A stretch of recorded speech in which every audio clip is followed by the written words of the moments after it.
How's it going, YouTube? Today we're back with a brand new video. So today's video, as I explained on Sunday's video, for you people that haven't watched it, this is a ceiling that I'd done in a house. I'd done about 6 or 7 ceilings, and basically, this one it was a bad shape, so I came back to reskim. I reskimmed it, and then all the plaster basically fell off the ceiling.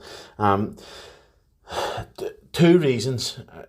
I used PVA when I should have really used SBR, or some sort of pre-grit, blue grit, red grit, whatever one it should have been used. And second of all, it was way too much plaster. Instead of going back and just filling and sanding the few little mistakes that were in the ceiling, I decided to just go back and reskim it. And the reason for this was that it would take less time to reskim it than it would to sort of fill and sand everything. So I done that, but unfortunately there was too much weight and the ceilings actually fell down. So we're back and we're fixing it. This time you can see here that I'm using SBR. Again, this should have been probably blue gridded or something, but I didn't have time, and being this was the third time back to this job, the second time I fixed this ceiling. You know, I wanted to get it done basically. So I'm 90% sure that it'll be okay now. There wasn't a whole lot of weight up there at this point, because it was just 2 nice tight coats of skim. The first time I actually bonded the ceiling, I bonded it and then 2 coats of skim. The video of me doing the ceiling the first time, I posted up on the channel a few weeks back, and the ceiling was okay, except for there was I must have had a damaged speed skim, and it pulled some lines, and instead of just coming back and fixing the lines, as I say, I re-skimmed the ceiling, and then the girl sort of messaged me, I think it was like 4 days before I went back and fixed it, and said that she'd walked until the downstairs, and a big part of the ceiling had came away. She'd sent me pictures prior that it had cracked, so I was going back to fix it anyway, but unfortunately it came down on its own, and as you can see there, I scraped almost all of it off. There was a few bits here that were stuck absolutely solid.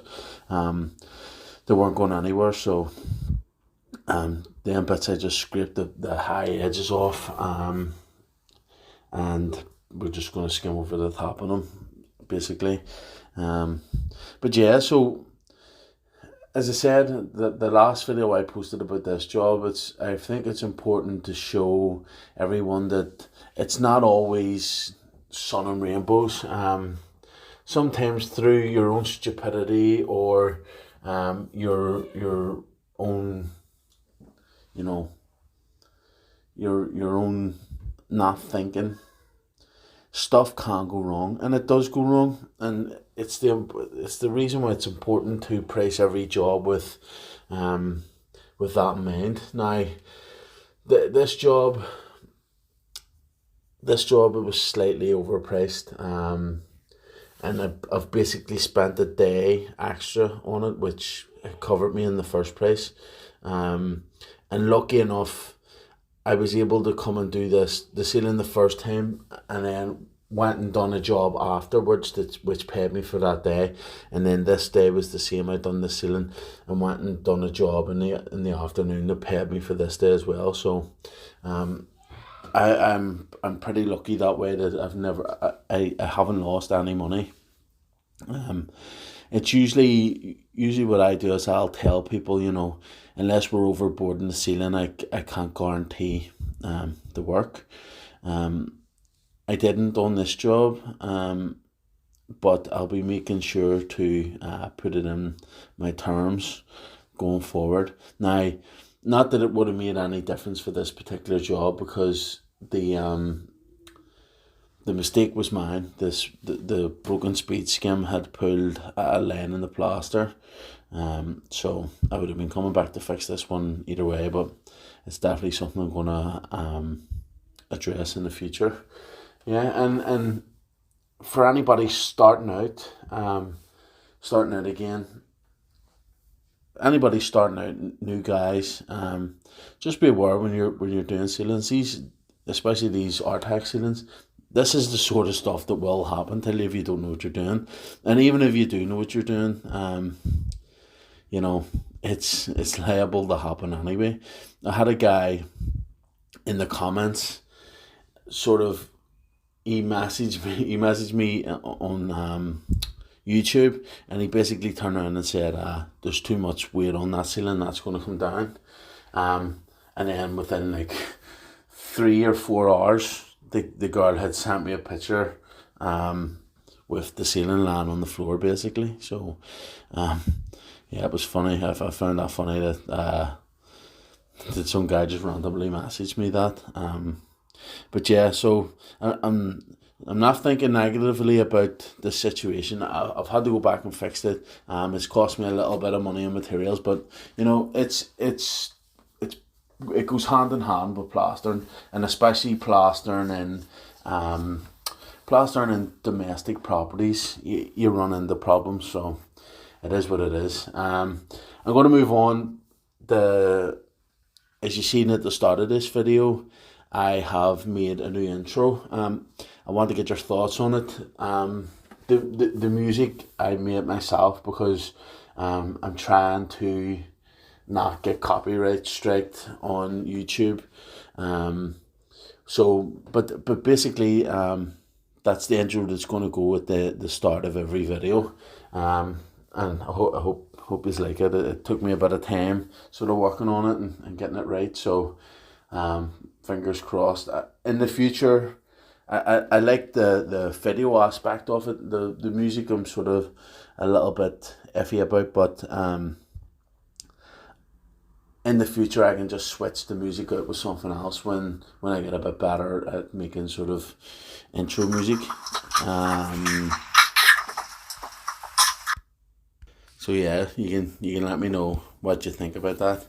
And I just want to take this opportunity to ask you to go and like the video if you enjoyed it. Go and hit the bell notifications, or the bell for the notifications, so you get notified every time I upload. Currently I'm uploading 2 videos a week, one on Sunday, one on Wednesday, and then I'm putting up some shorts on YouTube and then also on TikTok. I'm also going to be going live on TikTok probably 1 or 2 days this week. So if you're not on TikTok, go and follow me on TikTok, and you'll be able to see those lives. I'm going to answer questions and stuff like that there. And subscribe. If you're not subscribed already, hit the subscribe button. As I say, I'm putting out new plastering content all the time. I've set up another channel, which is going to be sort of gaming and that sort of type of things. So go and check that out also. I have my links in the description. I have my Buy Me Coffee, Patreon, and then all my social media, my Facebook, my Instagram, my Twitter, or Facebook, Instagram, TikTok. All the links are in the description. Yeah,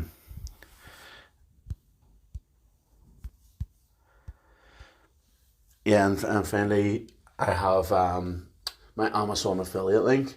So if you go and click any of the affiliate links in the description, they're links to tools that I use on a day-to-day basis.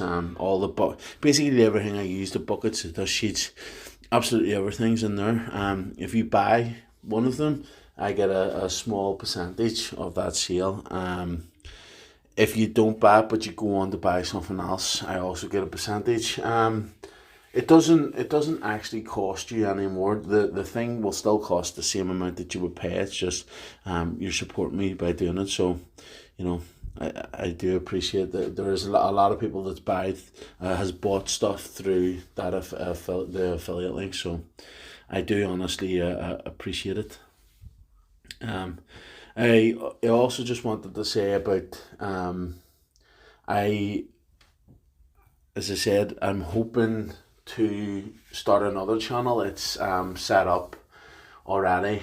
It's going to be more sort of like, I was hoping to put up some sort of gaming videos. I'm into jiu-jitsu, some jiu-jitsu videos, cooking videos, sort of like a variety channel.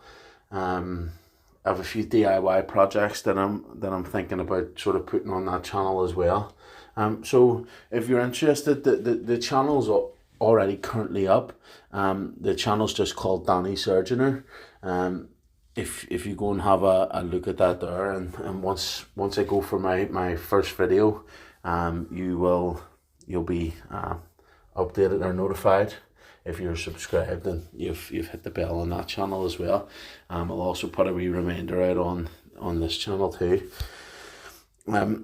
You can see here that I used the speed skim on my second coat, and one thing that I've noticed, and you may be able to see it. So either side of that light, you can see like a line. This was the problem we actually had the first time we came back to this job, and this was a brand new speed skim. So the only thing that I can think, you'll see here, I'm going to actually address it. I'll come across it, and you'll see I'll sort of come back and fill that line in. And this happened the last time, and I was thinking hard about what was the reason for this happening, and I realised it was the way that I was holding the speed skim. So when you're doing sealants, you're walking the speed skim, if you hold it by its handle, to get decent pressure down, you end up pushing your knuckles until the blade of the speed skim, and it leaves marks like this. So what I'm going to be doing in the future is I'll only be using the speed skim with a pole, basically, to try to stop this from happening. You know, lucky enough, I seen it pretty early there. The stuff was still wet, so I was able to get the lines out of it there and then. But you know, there was a likelihood if I hadn't seen that, I'd have been coming back for a fourth time to fix this ceiling, which would have been an absolute nightmare. Yeah, so and then as I was scraping this ceiling off, I broke my cutting trowel. So the trowel that I used to cut the plaster, the blunt one, and that's the reason where you're going to see me cross troweling it here. After this, I actually tried the ceiling up sort of 2 or 3 times, and the reason for that was because I didn't have my cutting trowel, and I wanted to make sure that I left the perfect finish with my this is a 18-inch Prima shape, but it's well worn. It's so stupid using my cutting trowel for scraping that ceiling off. It broke the whole front off, but it was sort of coming to the end of its use anyway, and it was about to be rotated until my sand cement bag, which is what I usually do once they become too sharp. They're not really good for cutting the plaster anymore, so I'll put them into my sand cement bag, or I actually sell them on Facebook. I'll sell it for just slightly cheaper than they are brand new, but they're properly broken. You know, they're usable as soon as you get it, basically. And I have sold them. The last one I sold for 50 quid. And it doesn't cover the cost of having to buy a new one, but it's better than sort of just letting it fall to the way, you know, fall and not be used anymore. Currently in my sand cement bag, I have one Prima shape, one of these Marshalltown Prima shapes, which was an old cutting trowel. I have a Rafina, just a standard rigid Rafina trowel, which I've had for, I've probably had that for 6 years now, and I like it for sand cement because it's a real solid, good trowel. But again, that's one that's coming to the end of its life. And I'm gonna have to replace that. So now I'm gonna have to hold off and wait. But yeah, I crossed, as I say, I crossed child this, and then I came back it the other way. And then I done the same with my flexi trowel. But you're not going to see that. The majority of the trial, as I say, I tried this three more times than you've seen. But the next clip here is going to be me with the flexi, and I'm going to go back and forward on it. I already went from side to side with a flexi trial, and after I go this way, I'll actually, once it starts to sort of turn dark, I come across it again with the trowel, but it's wet. So it basically, or it's not wet, so it basically puts a real nice shine on it. Yeah. So, but basically that's it for this video. As I say, only 91% of people that watch the videos aren't subscribed. So if even half is go and subscribe, I would really appreciate it. It would mean a lot to me.